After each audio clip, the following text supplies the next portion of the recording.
the second thing I was going to bring up was in reading comprehension, I kind of struggle most with the main point questions, and I'll typically get all of the other questions in for a passage correct apart from the main point one.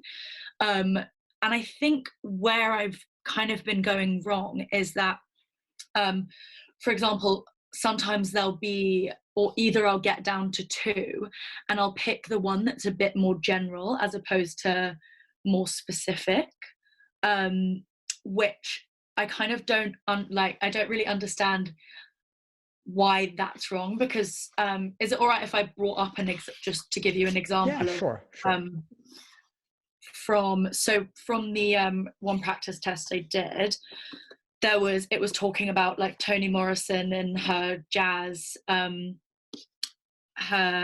novel, and I picked the one that was a much more general description of what I thought was a general description of the passage, and the correct answer mentioned Duke Ellington's style of musical composition, which was only first brought up in the third paragraph out of the four.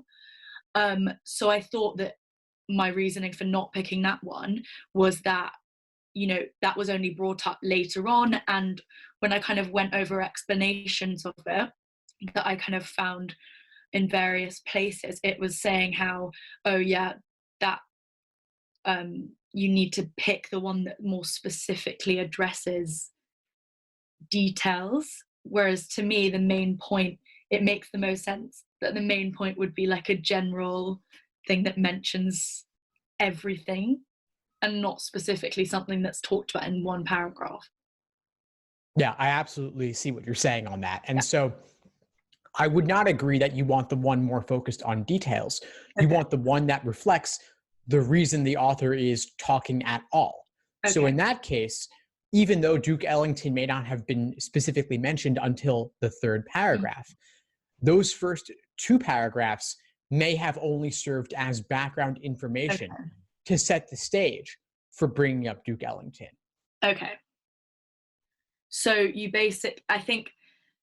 I think where I'm going wrong is because I've become so accustomed to not just, you know, making sure that you're not just picking something that's in the last paragraph and you're looking at the passage a bit more generally. I think I've maybe veered too much towards the general sort of consensus of the passage and taken a bit too much focus off of I know sometimes there is a smaller part of the passage that plays a large part.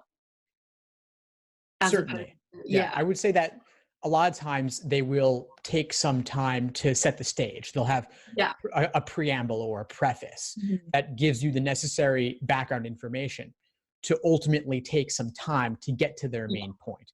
They don't always express the conclusion at the very beginning. They can do things in any order, really. Thanks for tuning into the show. Please subscribe if you haven't done so already to be notified of new episodes as I release them. And feel free to reach out if you need anything at all as you move forward with your prep. I'm happy to help however I can. In the meantime, I'll wish you all the best and take care.